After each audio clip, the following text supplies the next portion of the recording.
But I'm going to give you a foolproof plan of a way to get from I want to build a house to this is the builder that I'm working with. I'm getting ready to bring your speaker out. Everybody nice and uncomfortable now? Yeah, everybody got out of their bubble, got out of their comfort zone a little bit. Good. It takes that to sell a house in today's world. All right, ladies and gentlemen. Now you know a little bit about what we're about, why we're here, why Meraki exists, who we are.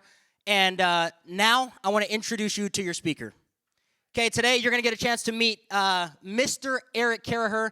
This is a good friend of mine and a man who's been in the business a long time. 15 years in real estate. He's got 10 years in new construction specifically, and he's done everything from designing the entire house. He still does that to this day. He comes up with blueprints, creates floor plans. He has worked side by side with the builder for over 10 years. He's personally responsible for over $50 million in new construction sales. This is a man who's been there and done that. And I want to encourage you today, when you get access to somebody who has this kind of experience, this is a phenomenal opportunity for you to ask any question. So as we're going through the slides today, if a question comes up, it pops into your mind, you're just curious, you're dying to know, we've got a Q&A at the end. I want to encourage you to just write it down on your packet somewhere. Write it on the title page, write it on the back. Make sure you get your questions answered, because when you've got somebody with this kind of experience, I'm telling you, a little thing that they say can catapult you tremendously, as you just heard in our story. So without further ado, I want to introduce to you to the co-owner of Meraki Realty Group, a proud father of 3 of the cutest kids that Instagram has ever seen, Mr. Eric Carraher. Thank you, sir. Man, we got a full room. All right, thank you so much for coming today, guys. If you had told me 15 years ago that this lowly bartender would be standing up in a room full of people, there is not enough fireball to make me convinced that that's going to be the case. But here we are. So thank you so much. This is a subject that is near and dear to my heart. Like he said, I've been doing this for 10 plus years in every aspect of building, and it's something that I love. So I'm very excited to share with you guys today. So again, if you have any questions, please hold them off for the end. We're going to do a Q&A, but let's jump right into it. So today's goals, I want to make you a better agent for new construction. I want to show you tips to list and sell new builds like a pro. I want to give you tangible tools to look and sound like an expert when you're in the room with your clients and with those new construction builders. And I also want to create a plan for you to get a builder relationship if that's something that you want to do. But let's make sure we're all on the same page. I want you to take the next, say, 60 seconds and talk to your partner and ask this question. If someone called you right now and said that they wanted to build, how would you help them pick their builder? So talk to the person next to you, put down as many ideas as you can, take the next 60 seconds, go.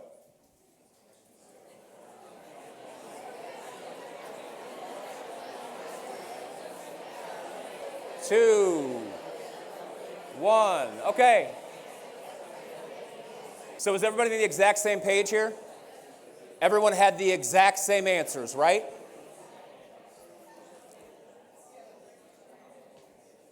I guarantee they were not the same answers, because there's so many different ways to do this. But I'm going to give you a foolproof plan of a way to get from I want to build a house to this is the builder that I'm working with. So let me help you pick your builder. So first, the very first thing I want you to do, you're talking to that client on the phone, figure out what area they want to be in. Okay, is there a neighborhood? Is there a school? Is there work close by? What area do they want to be in? That's the very first thing you need to know. Second, find out what price range they want to go in. Most of the time, you're not going to be pre-approved at this point. Usually they just decide, they wake up one morning and they're going to build a house. So if they're not pre-approved, at least get an idea of where they're at. But we're going to look for a base price below their budget. Okay? And the reason we're going to do that is because we need to leave about 10% in there for all those upgrades that they're going to do throughout the process. Because right off the bat, I guarantee you, if somebody wants to build a house, they're going to want to make it their own. Okay? Next, I want you to sit down as the agent. This is your homework before they get there. And I want you to search new construction, sold, active, pending, anything in the area and the price range where they want to be. Next, I want you to list out every builder in that criteria, and then I want you to bring your client into your office. Next, I want you and your client to go through it and look at every single builder, okay? Out of those builders that are available in the area, that have lots that are available in that area, find out what it is that stands out to them. What house, what style, what floor plan? Are they looking for a ranch or a two-story? What is it about that particular builder that stands out to them? And I want you to narrow that down to 3 builders.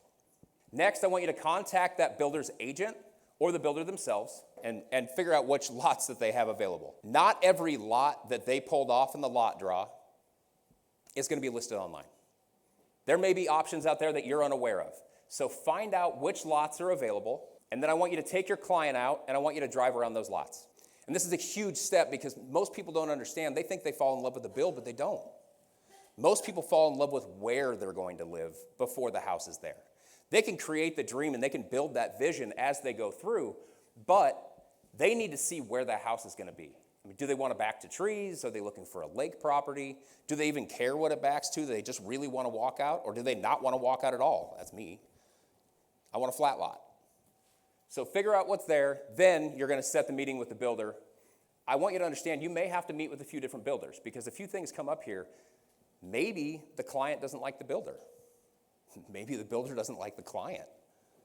But you have to understand you're going to be in a relationship with this person for the next 12, 18, 24 months, and then the warranty kicks in after that. So there's another 12 months. So they have to get along or it's not going to go well for anybody involved. Okay, so congratulations. You now officially have your builder. You're all done, right? No.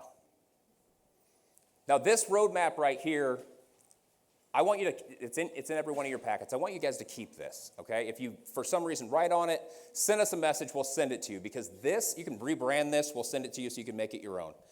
But this is the 7 steps, this is the roadmap that will take you through any build that you go through. It doesn't matter if you're in the low end or the high end, you're gonna go through these 7 steps no matter what, and this is gonna help keep your client engaged throughout the entire process, okay?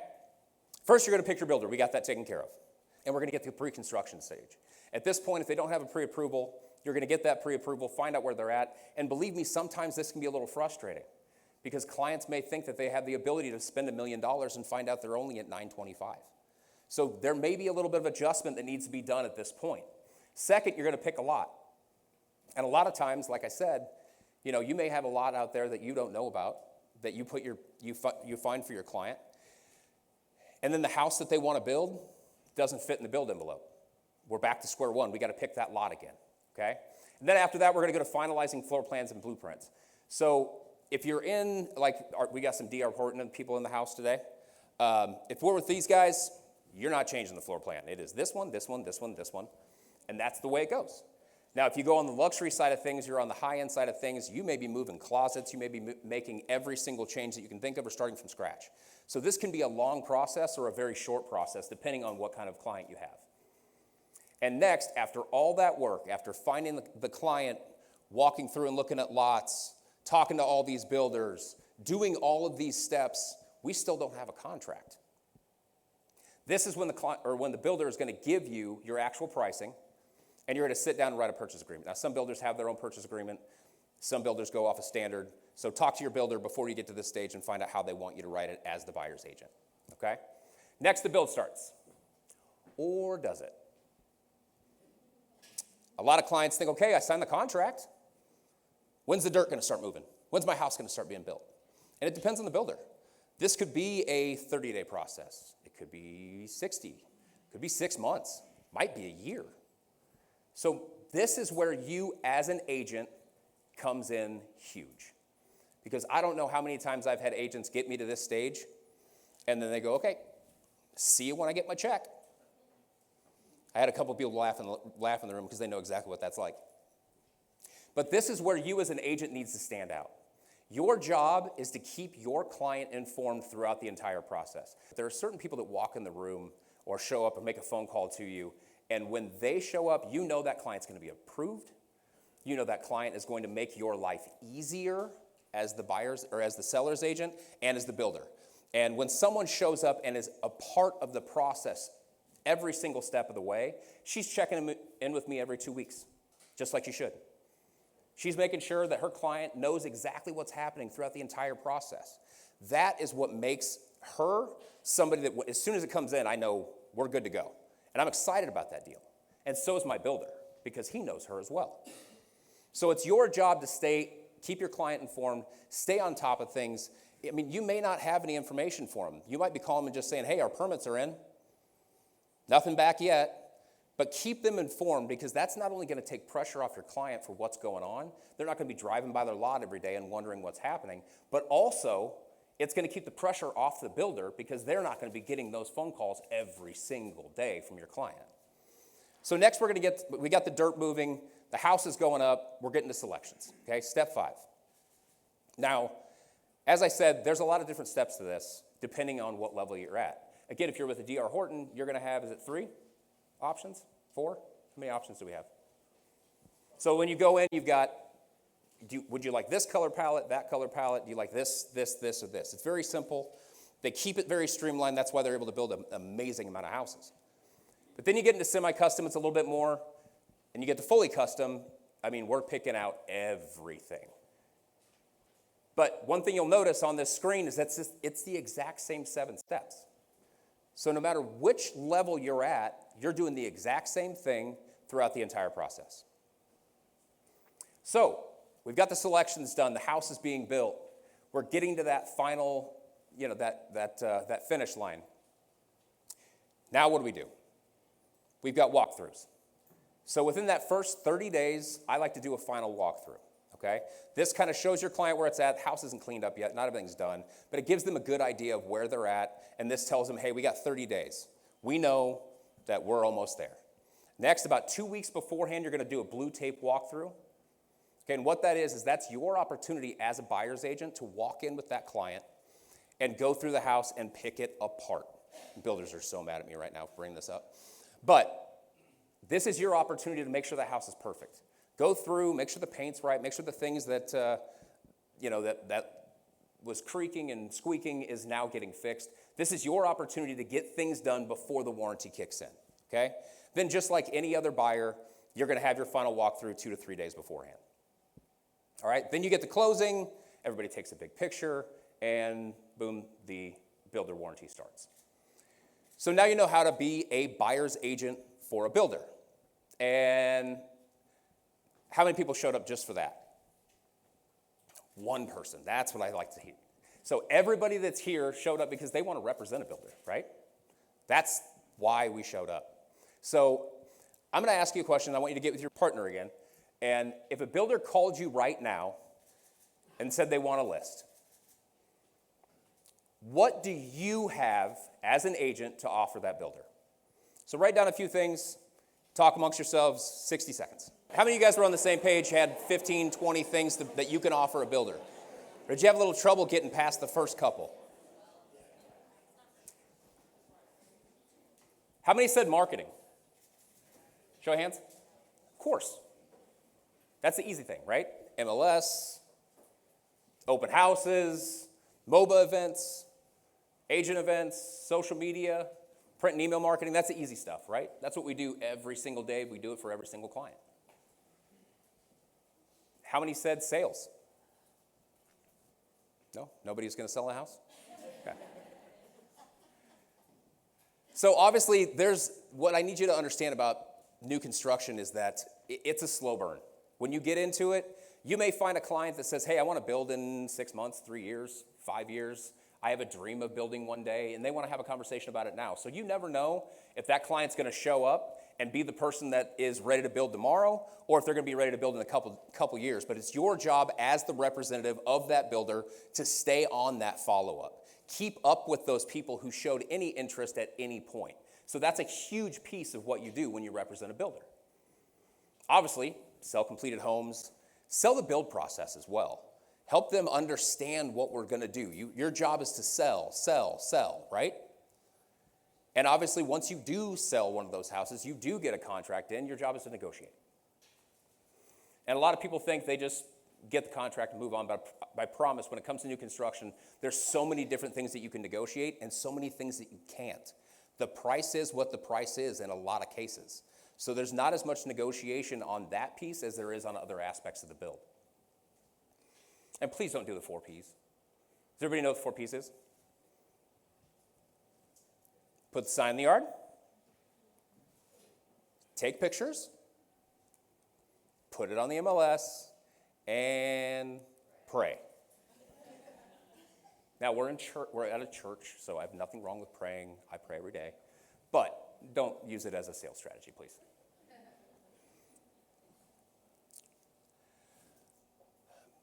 Now, if you said those 2 things and nothing else and didn't keep going, I want to congratulate you. You are the most average agent out there. And I don't mean to offend anybody. But there's so much more to this than just selling the house and marketing the house. Because you have to have a strategy with your builder.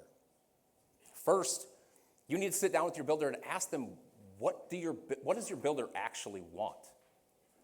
I mean, what goals do they have for their business? You already know what your goal is. Your goal is to get a builder and start selling a bunch of houses, right? Well, what are their goals? Because I promise you, if you follow their goals, your goals will show up. I mean, do they want more customs? Do they want more specs? Are they doing 15 right now and they want to start doing 25 or 30 houses? Or is it the exact opposite? Are they doing 25, 30 houses right now and they are burnt out? They want simplicity. They want to go down. They want to get that point to retiring. Find out where your builder is and start working with them to reach their goals so that you can hit your goals. Now you need to start bringing in some of your expertise as well. I mean, how many people sit in open houses on a regular basis? Yes, my Meraki people. I push open houses and I'll beat that drum. But they don't know what the clients are saying most of the time because they're not face-to-face with a client every single day. So tell them what lots are buyers wanting right now. What designs, styles, finishes are people looking for that maybe they don't know about? Don't want to offend anybody, but is your builder stuck in 2008? Are they still throwing Uba Tuba in the kitchen? If you don't know what Uba Tuba is, good. That stuff is terrible. And this is one I really, really, really want you, if you start working with a builder, I want you to push this. And I don't think it's something that's done enough. What are the unique advantages of your builder? What do they do that sets them apart? Because part of your job is not just to sell the house, but it's to sell the person behind the house, to sell that builder, right? I mean, I can tell you one about mine. I work for Maxim Homes, have for the last 10 years, and you can call it because he's anal retentive. You can call it because he cares so much about the house. Both are true. He doesn't let anybody else do his grading. Because the reality of it is he is so scared of having a single drop of water show up anywhere in that basement, he doesn't think anybody else can do it right. So he actually goes through the house at every single step and checks every single thing to make sure that when he gets the warranty, he doesn't have anything to worry about. But a client hears that, and they've never talked to another builder, but I'm his representative, and they hear, this guy cares. That's the guy that I want to build with. I want to build with a guy that won't let anything slide. And that's how we, as the seller's representatives, are going to really make your builder stand out when they're not in the room. Also, one piece of what we're doing here, agents are notoriously bad at listening. Can everybody agree with that?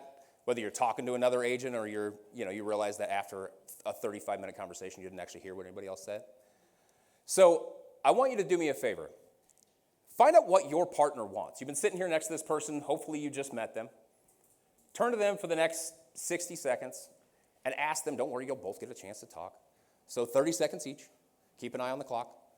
But ask them, what do they want in their career? Why are they in this room? But when you sit down, you actually listen to the person in front of you, not only when you're talking to a client, but when you're talking to your builder, it's so unbelievably important because if you're on the same page with not only the client, but the builder as well, you can get so much further. So this isn't a partner activity. I just want you to think about this for yourself. What is the best way for you to become a builder's rep? What do you think it is? I want you to write down as many as you can. What do you think it takes for you to become a builder's rep? Okay, so how many people had 4 or more things written down? 6 or more? 10 or more? Okay, nobody's shooting for the stars. Good, good. All right, so this is it, guys. That most of you came in the room to find this information out. How do you become the representative of a builder? How do you be the person? I mean, you're talking, in some of these cases, you could be making $250,000, $350,000, $500,000 a year. Does anybody want that? I said, does anybody want that? Come on, there we go. There we go. A little excitement in the room. So this is why you came. So get your pens ready. Make some room on your paper. This is what it takes for you to become a builder's representative. Relationships. At the end of the day, that's what it takes. Relationships. And you may be saying to yourself, Eric, I don't have a relationship with a builder. So how do I get one? And let me tell you a story.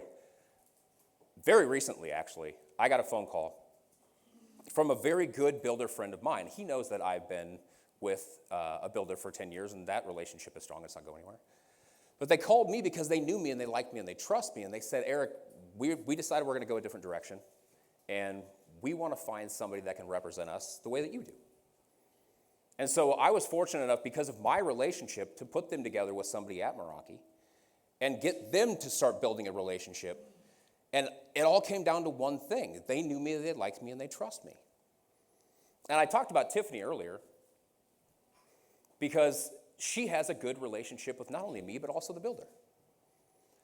And this is the most important piece of what you can do if you want to be a builder's representative. Your job is to add value and take away builder stress. Because they are going to pay you a crazy amount of money if you look at it. But your job is to add value and take away the builder's stress. I keep bringing up Tiffany because that's exactly what she does. She brought value. She took away the stress, because the most stressful thing, builders in the room, can you raise your hand, is the most stressful thing this? You're there to sell a house, right? So if the easiest way you can take away that stress is to bring the builder a buyer. If you don't have a builder, go out and hold some open houses for that builder. A lot of them have 4, 5, 6 specs that are sitting on the market. If you want to start building that relationship, start getting yourself in front of those people. Call those builders agents and say, hey, do you have anything that I can hold open this weekend? Get yourself familiar. If you want to be in new construction, the best way to get into new construction is to literally be in new construction. You can't just go out and wish for it. You have to actually do the activities like being in the room. And then I want you to go out and I want you to market for that builder. Okay? Take photos, videos, social media. Start letting the world know about this builder and be one of the reasons that they know about it. If builders start noticing that you're out there pushing it, and I mean, I'm not saying that it's always going to happen, because, you know, they may have a great relationship like we do, but at the same time, there may be some fighting in the ranks. Or maybe their representative is deciding they're going to retire next year and they need to find somebody new. Or maybe they're moving to a different city or a different state. There may not be any problems, but they need somebody to fill that void. And who are they going to go to? The most random person that they meet on the street that walks in and shows them all their awards? Or the person that's been actively trying to push their build and building a relationship with them? You don't have to go out to cocktails with them, you can. But at the same time, this is going to show that builder that you are there, that you know their product, so that if that comes up, you're going to be the next person in line. And because I'm a broker, follow all Nebraska Real Estate Commission rules when you're doing the videos and holding open houses. Give the credit where credit's due. If they're watching, they are always watching. I don't want to get in trouble. So make sure you do that when you go out and do these open houses and market the builders, okay? So congratulations. You now know exactly what it takes to do construction in 2026. I'm going to give you a little homework, though. I've got a 30-day challenge for you. I want you to go out and find an open house. If this is something that you want to do, if it's not and you're just getting information, that's great. But if this is something that you want to do, and this is an area that you want to be in, go out and find an open house for a new construction. It can be any builder, but I recommend what I like to do. in these scenarios, and what I tell the agents at Meraki to do, is go find one that you're passionate about. When you're going through these new builds, if you find something that's just like, wow, I want to live in that house. It's going to be a lot easier to sell that house if you're blown away by it than if you're in there just like, it's okay. So find something that you're passionate about, call that agent, call the representative, call the builder, and sit in an open house the next 30 days. If you can't find that, then do what I said before. Go out, do the videos, do those Facebook posts, do the Instagram posts, TikTok. Is there anything else? Blue Sky or something like that? There's a whole bunch of them. So go out and do a little social media marketing for these builders. Get yourself familiar with them and get them familiar with you, okay? Thank you so much for coming in today, guys. I hope you got some good information. Again, if you have any questions at all, please let us know, and we're going to do a little Q&A so I can answer some of those, all right? So thank you so much for coming in.